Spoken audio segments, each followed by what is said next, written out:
BA second year प्रथम प्रश्न पत्र प्रशासनिक संस्थाएं। आज का विषय है लोकतांत्रिक एवं समाजवादी समाज में प्रशासनिक संस्थाएं।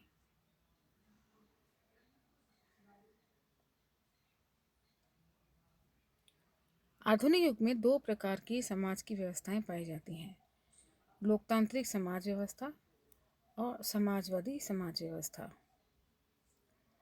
अमेरिका, इंग्लैंड, फ्रांस, जर्मनी आदि में लोकतांत्रिक समाज व्यवस्था पाई जाती है, जबकि चीन, सोवियत संघ और पूर्वी यूरोप के देशों में समाजवादी व्यवस्था की स्थापना हुई है।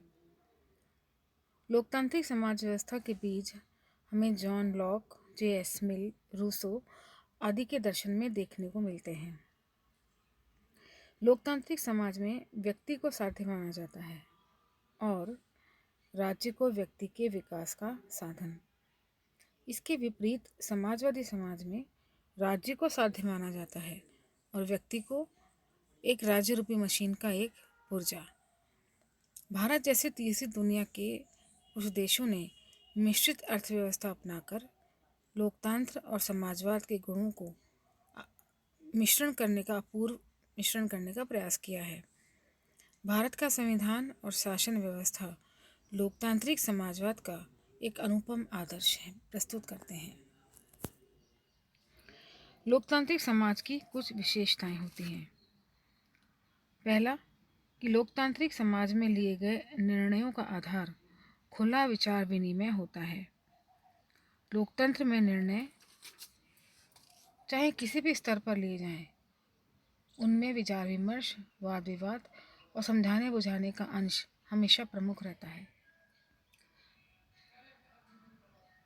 स्वतंत्र और उन्मुख प्रचार पर आधारित चुनाव लोकतांत्रिक निर्णय की प्रक्रिया का महत्वपूर्ण आधार है। इस निर्णय प्रक्रिया में संपूर्ण समाज को सहभागी बनाने का दूसरा नाम ही लोकतंत्र है। समय पर चुनाव, वयस्क मताधिकार जन सहभागिता के उपकरण हैं। वैसे तो समस्त जनता की सहमति से लिया गया निर्णय ही आदर्श कहा जा सकता है, परंतु व्यवहार में सब निर्णयों पर सहमति असंभव नहीं तो कम से कम दुष्कर जरूर है। इसलिए सबकी सहमति के अभाव में निर्णय बहुमत के आधार पर ही लिए जाते हैं और इस प्रकार बहुमत के आधार पर जो निर्णय लिए जाते हैं वो लोकतांत्रिक ही माने जाते हैं, क्योंकि इन निर्णयों में अधिकांशतः लोगों की सहमति ही सम्मिलित होती है। निर्णय प्रक्रिया को लोकतांत्रिक बनाने के लिए यह आवश्यक है कि संविधान में निम्न व्यवस्थाएं होनी चाहिए।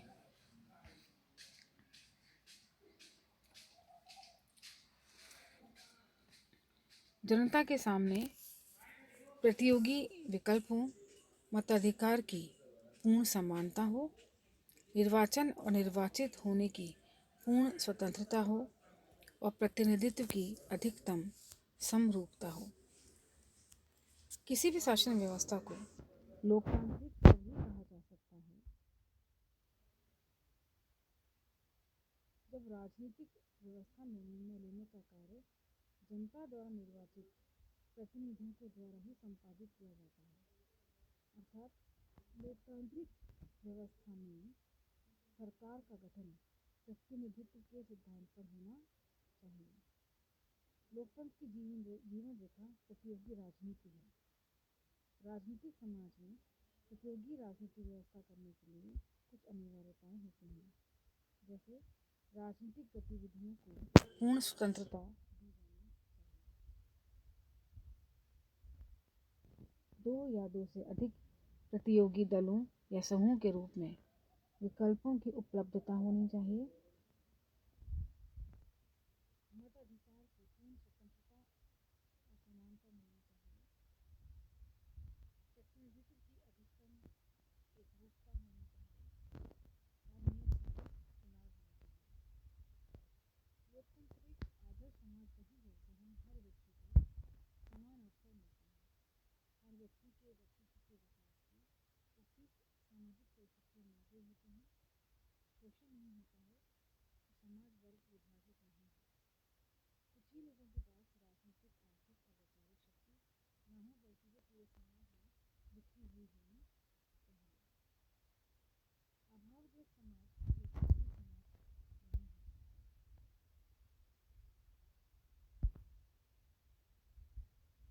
फिर आता है समाजवादी समाज की विशेषताएं। समाजवादी समाज व्यवस्था में राज्य को विशेष महत्व दिया जाता है।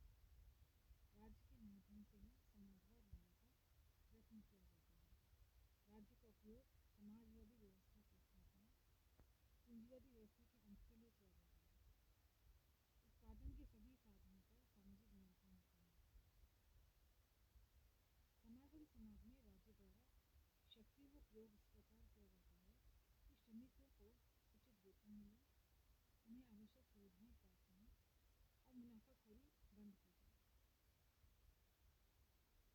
राज्य की शक्तियों में दिन प्रतिदिन वृद्धि होती है और राज्य जनकल्याण के लिए अधिक से अधिक कार्य करता है।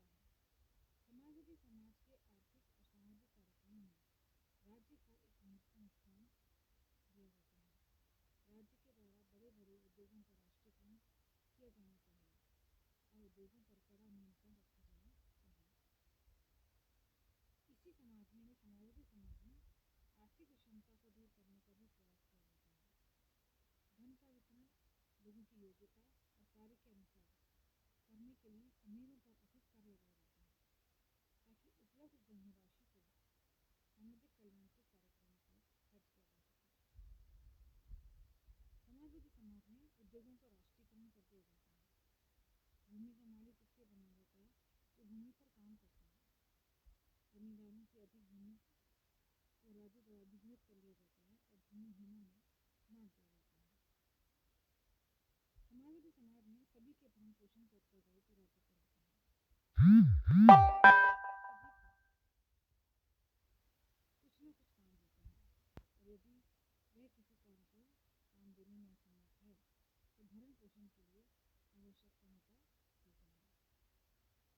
समाजवादी समाज में उत्पादन किसी वर्ग विशेष के लाभ के लिए नहीं होता, समाज की आवश्यकता की दृष्टि से किया जाता है। बताए भारतीय संविधान में लोकतंत्र की स्थापना संबंधी प्रमुख प्रावधान कौन कौन से हैं? पहला है व्यस्त मताधिकार और चुनाव, अर्थात संविधान द्वारा सभी व्यस्त स्त्री पुरुषों को वोट देने का अधिकार प्रदान किया गया है। दूसरा है नागरिकों के मौलिक अधिकार। संविधान का एक पूरा अध्याय नागरिकों के मौलिक अधिकारों की विवेचना करता है, जिसमें प्रमुख है समता का अधिकार, स्वतंत्रता का अधिकार, धार्मिक स्वतंत्रता का अधिकार, संविधान द्वारा नागरिकों को अपने विचार प्रकट करने का अधिकार, सभा सम्मेलन की स्वतंत्रता आदि, ये सब नागरिकों के मौलिक अधिकारों के अंतर्गत आता है।